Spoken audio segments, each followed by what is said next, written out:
itu malam. ini saya punya rumus di situ 4x5. Saya di situ emang saya mempelajari itulah ibaratnya, saya beri nama itu rumusnya 4x5. Saya itu sehari kalau bikin burung dengan birahi rendah kan sering mandi ya. 5 kali mandi, saya mandi 5 kali.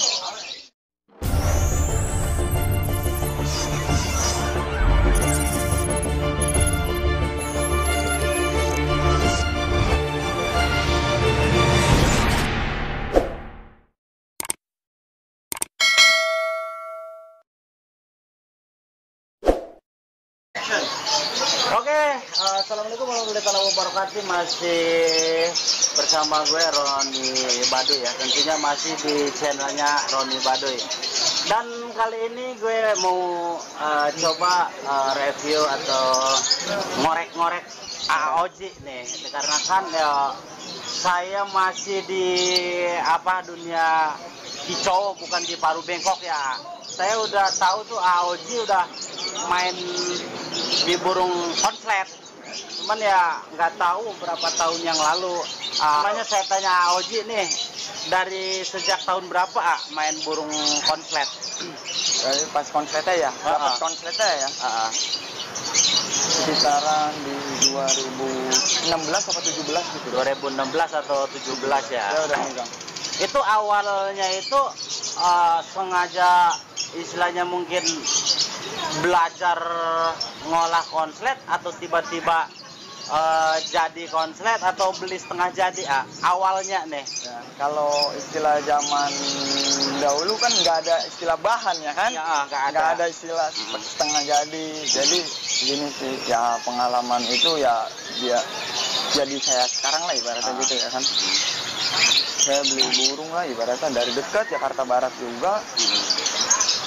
Jadi itu burung dulu saya megang Pasjo, pasangannya sama Pio. Dulu kan Pasjo sama Pio itu beda kasanya jauh, Baduy ya harganya. Punya orang ternakan karena di koloni. Ininya dia jual, betinanya dijual, tapi jantannya jadi. Saya main ke rumah dia, saya ini burung kayak begini, cuman belum tahu itu burung konslet lah ya. Belum. Ini burung kayak gini, saya ambillah dengan harga ya murah banget lah ibaratnya. Berarti awal ngerti konslet di situ ya. Dengan harga murah, nah di situ banyak. Saya bawa pulang burung itu, bunyi terus, cuman kan katakanlah bocor kali ya. Saya ingat jodohnya dia itu kan Tio. Saya beliin Tio lagi, dia ngawin kok bocor. Saya langsung lombain tuh burung jalan, tapi di situ saya korek dulu, ini burung kok bisa kayak gini, ini kenapa? Saya korek, alhamdulillah saya bikin dengan teknik dia jadi lagi satu paskun. Saya namain Cakra dulu burungnya. Yang itu saya jual ke pilot bandara sini. Saya megang yang paskun. Dari paskun itu saya ya ada lagi lah ibaratnya, saya juga udah pusing. Ingat nggak AOG dari tahun 2016 ya, tahun 2017, sekarang kan tahun 2021 tuh udah berapa tahun. Selama menekunin di konslet tuh udah berapa yang jadi, inget nggak? Kurang lebihan 25 dah, sampai 30 dah. 25-30 ekor yang udah jadi atau hasil dicetak konslet. Dan emang ya mungkin dari nol kan. Dari nol. Karena itu zaman dulu itu nggak ada istilah bahan lah ya. Jadi cuman ini burung jantan panjang. Coba dikumpulin, jadi dikumpulin gini. Ntar dari 10 misalnya kok ada yang gacor satu ya. Ya di situ saya terusin. Oh, jadi tetap tahap sortir gitu ya. Berarti nggak bisa kita satu difokusin gitu ya. Tetap ya disortir burung, jarak anggap 10. Rawatannya kita samain, semua sama. Nanti ada yang cocok lah dengan rawatan itu ya kan. Kita ambil. Gitu. Jadi gitu. Dan untuk proses mencetak konslet itu sebenarnya diperlukan masteran khusus mungkin si burung yang udah jadi apa enggak? Enggak mesti. Karena saya anggaplah saya orang nggak punya ya.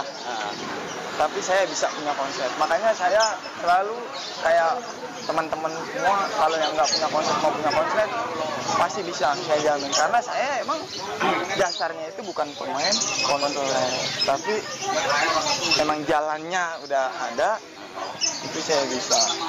Berarti nggak mesti harus kita punya burung satu nih yang udah bener-bener jadi, katakanlah konslet khusus buat masteran yang mungkin bahan lah yang lagi kita olah. Berarti yang nggak mesti harus pakai ya. Yang jelas ya mungkin untuk perawatannya benar-benar konsisten gitu ya. Intinya kan kalau burung itu kan konsisten, ya kan, kita tahu maunya dia apa. Sebenarnya main lomba itu ya simpel, main panas dan air. Ya kan main lomba itu kan cuma dua, sering mandi dan dijemur. Iya. Dan untuk mandi sendiri kan pagi, siang, malam. Nah itu yang benar-benar harus kita benar-benar konsisten kan, tiga-tiganya atau dua diambil pagi atau kalau saya itu malam.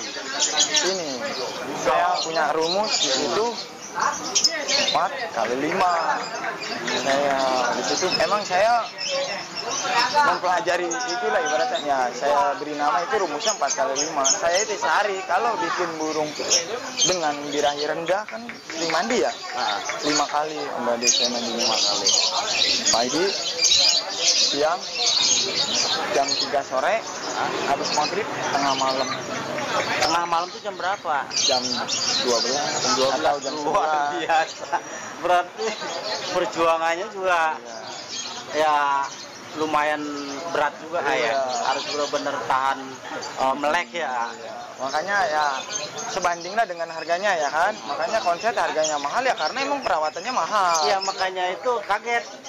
Dikarenakan ya saya sendiri lagi belajar saya pagi sama malam doang. Ternyata pakai rumus 4 kali 5. Berarti 5 kali mandi dan terakhir jam 12 malam. Iya, dalam 4 liter sekali mandi itu 4 liter. Sekali mandi 4 liter.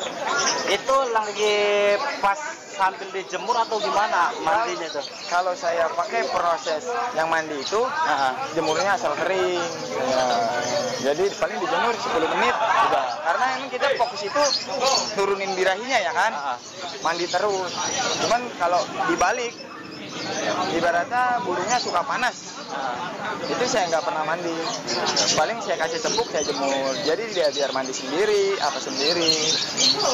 Terus untuk proses pas penjemuran atau pemandian itu, apakah si milletnya itu kita taruh di dalam atau enggak? Kalau untuk dia penjemuran, milletnya dicopot. Dicopot aja. Jadi biar nggak mengganggu dianya ya, tahap penggacorannya. Terus untuk ekstra puding sendiri nih sebenarnya di masing-masing pencetak konslet ini ada rahasia tertentu sendiri apa enggak? Sebenarnya nggak ada ya. Anggaplah burung kita punya masteran konsep pertama kita itu sukanya timun. Pasti kita bikin lagi itu nggak suka timun, masa kita paksain ya kan nggak mungkin. Jadi tergantung selera dia lah. Tergantung selera. Iya, ibaratnya dia senangnya jagung ya kan, saya kasih jagung. Dia senangnya kangkung, saya kasih kangkung seminggu sekali paling gitu. Dan untuk timun sendiri sebenarnya itu fungsinya untuk apa sih itu? Sebenarnya itu dia stabilin kan. Stabil. Iya, biasanya kalau main timun itu burung betina ya.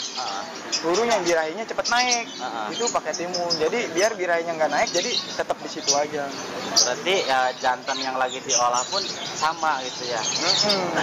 Kalau yang birahinya rendah, itu saya akhirnya pakai timun, dia suka udah pakai timun.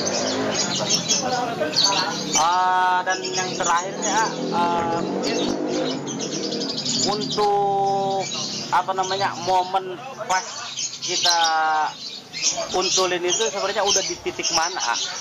Maksudnya si jantan ini udah perlu kita kasih untulan tuh di titik mana ya yang ini? Biasanya emang banyak kendala di situ ya. Iya, di situ sendiri. Burung jadi ngedrop, Jadi dan yang lainnya gitu kan. Sebenarnya yang biar mungkin sedulur Roni Badu juga nggak salah paham, dikarenakan ya yang saya perhatiin juga kan alhamdulillah banyak yang belajar nih sekarang ya. Saya sendiri sama katanya belum waktunya kasih untulan, kita kasih. Ini yang mau saya tanyain sama si titik terakhirnya di mana nih ya, waktunya momen yang benar-benar udah pas waktunya kita kasih betina. Jadi istilahnya dobelannya kuat orang. Dobelannya udah kuat. Jadi anggaplah itu burung sudah konset di rumah lah, cuman belum di lapang. Gitu ya. Teman-teman semua tahu lah kalau burung konset itu ya udah ngekek terus lah kayak digantang gitu. Jadi ya burungnya itu sudah kuat ngekek dobelan dalam waktu 3 menit.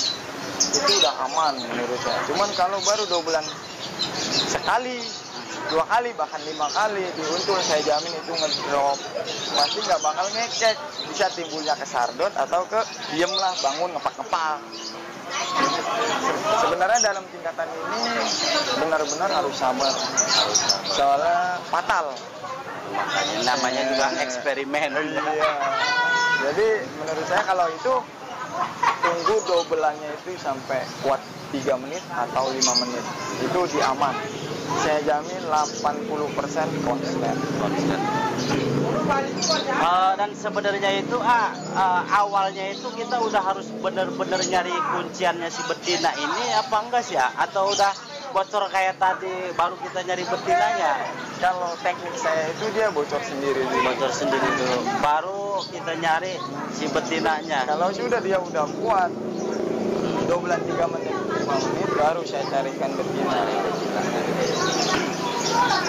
Dan selanjutnya ini kan udah sampai 25 sampai 35 burung lokbet nih ya yang udah berhasil dicetak. Yang udah dijual paling mahal berapa? Ya gimana ya kalau paling mahal saya itu.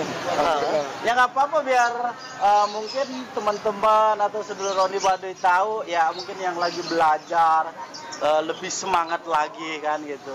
Ya mungkin yang pertama punya aja burung konslet belinya kan murah, tapi ya jualnya lumayan. Ya kan di situ mungkin yang bikin AOG lebih greget lagi terus menggali lokbet konslet ya dikarenakan di situ mungkin ya.